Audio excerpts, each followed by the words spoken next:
حضور علیہ السلام نے ایک دن صحابہ سے فرمایا تھا کہ تم ایک ہوتے ہو اور کئی ہزار کافر کو بھگا دیتے ہو، ایک وقت آئے گا کہ ایک کافر ہوگا اور 1000 مسلمان کو بھگا دے گا۔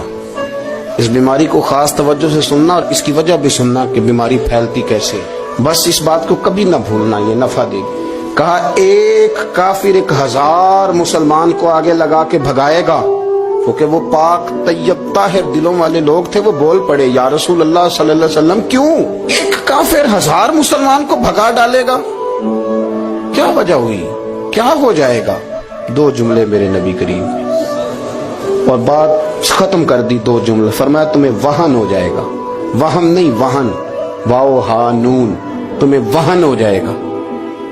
یا رسول اللہ یہ کس بیماری کا نام ہے؟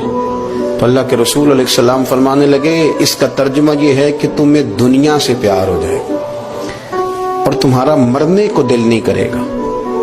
دنیا سے پیار کرو گے، موت کا لفظ آئے گی تمہیں کراہت آئے گی، کراہت، حالانکہ مرنا پکی بات ہے، لیکن تمہیں جب موت سے کراہت آنے لگے اور زندگی سے پیار ہو جائے پھر کافر تمہیں بھگائیں۔